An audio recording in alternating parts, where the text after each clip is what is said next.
The last time we saw him face to face was school conferences, right? Where it's like, that's, we were at this normal thing where you go with your kid's teacher, and the next time, fast forward, that we're going to see him is in a courtroom. While the Antonucci's prepare to face the man who admitted to taking pictures and videos of their 10-year-old daughter, they say their case wasn't an isolated incident. During an interview with detectives, James Logan Bell admitted, quote, "For the past 3 years, there has always been a girl who wore tights," end quote, and admitted the year before he took pictures of another student. But the Antonucci's believe it goes well beyond that. He would slip our daughter a calculator before a math test, where he wouldn't slip anybody else one. He would let her eat lunch in the classroom and not have to pay with their golden tickets to eat lunch, but everybody else would. Those were stories they'd soon hear repeated back to them. After their case went public, they say their email and social media accounts were flooded by former students, parents, and even some teachers who said this was part of a pattern of favoritism.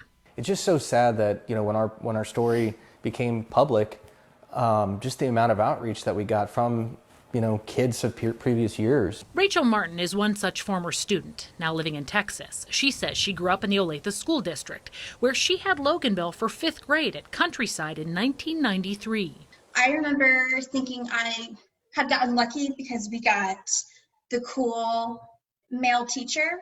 Looking back over old yearbook photos, she says she has fond memories of being the self-described class pet. He moved my desk right next to his. My desk didn't move anywhere else the rest of the school year. Every day I got to go to school, and he treated me like I was the best thing in the world. Now, though, she describes viewing those memories in a much different light. She says she shared her experiences with police, as have other former students who've come forward.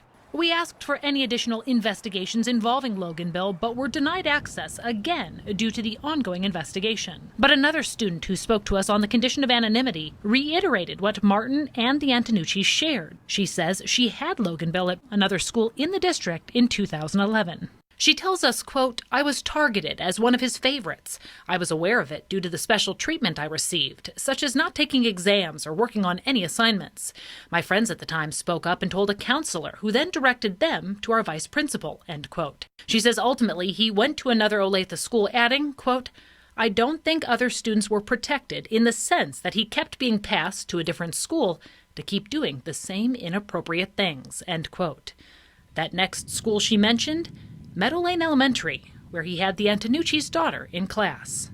No charges were ever filed in the 2011 incident, partially because the matter was handled internally and was not turned over to police. Although he declined further comment, Logan Bell's attorney said his client maintains that was a different situation. As for the school district, it's facing a looming civil lawsuit involving the family, which is another reason the district and the school board president declined our multiple requests for interviews. Likewise, the Antonucci's say at this time they're unable to comment on that aspect of the case. However, they say regardless of what happens there or with Logan Bell's criminal case, the Kansas stalking statute needs to be updated. That's one reason they formed a nonprofit, #NotYourDaughter, and they're raising awareness of the outdated law, hosting rallies, all trying to educate other parents.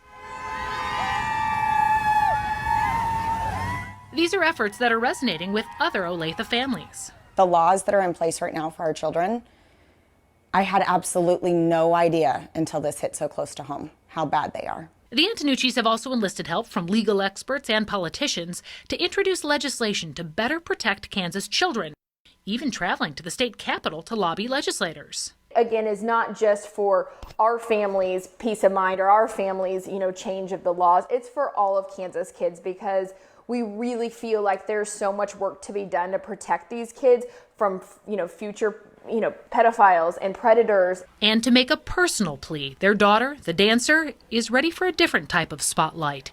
One that means she'll be back in front of legislators early next year to testify, sharing her story. She wants to be a part of it, and I honestly think it's her taking back her power from somebody who took advantage of her and took it away. As for the Antonucci's daughter and their other 2 children, they have pulled them from the Olathe School District and enrolled them elsewhere.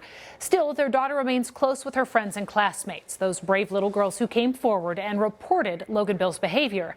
And the Antonucci's say they're the real heroes of this story. In the newsroom, Caitlin Canute, back to you.